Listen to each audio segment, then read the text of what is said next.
Okay, we had talked about gray surface radiation exchange, and in this lecture I just want to do a real simple, quick example. It won't take very long. So here's where we ended with gray surface radiation exchange. We said that every surface has a potential that's the black body emissive power. We have the rate of heat transfer going into that surface. This is the net radiation heat transfer from the surface. This black body emissive power is not the radiosity anymore, not for a gray surface. So to go from the black body emissive power to the radiosity, we need the surface resistance. And then this radiosity is what goes off and interacts with all of the other radiosities for the other surfaces. And those ideas gave us these sets of equations. So we have the top set of equations, which is related to the heat transfer through the surface resistance. That's this equation. I can write it for every single surface. And then this next set of equations is that the rate of heat transfer is equal to the sum of the rates of heat transfer through all these resistances. So that's this set of equations. So the example I want to do is the one we already did, which is this four-surface problem. When we did this four-surface problem before, we said that all of these surfaces were black because that's kind of all we knew how to deal with. And if they were all black, then we got this set of equations. And if you look at this set of equations, this is equal to this bottom set of equations when I replace the radiosities with the black body emissive powers, because again, for black surfaces, radiosity and black body emissive power are the same.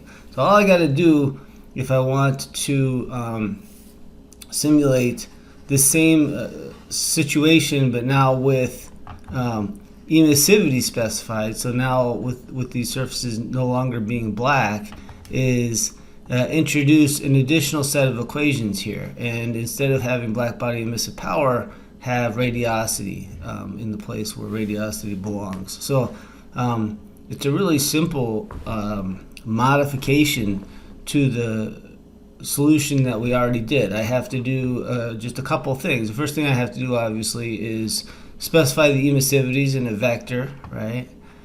And then the second thing I have to do is implement these two sets of equations versus just one set of equations. And then the boundary conditions are the same, the view factors are the same, the rest of the problem is basically the same. So here's the solution, if I can find it. Here's my inputs, same inputs. The area is obviously the same. Before I didn't have this emissivity vector because all of the emissivities were 1. Now I have a vector that contains the emissivity for every surface. All of this part of the problem where I figure out the view factor matrix is the same, right? The fact that these surfaces are not black doesn't change their view factors, at least assuming they're diffuse, right? This makes the diffuse assumption. And then down here, here's my two sets of equations, right? For every single surface, this is the equation that I had before, but now instead of having an EB here, I have a J.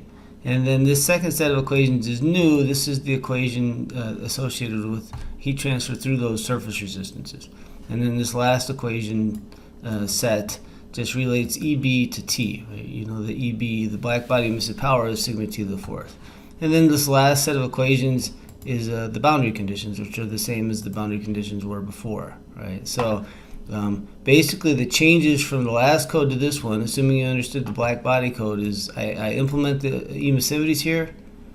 And then down here, I had previously just one set of equations that look like this. Now I have these equations, right?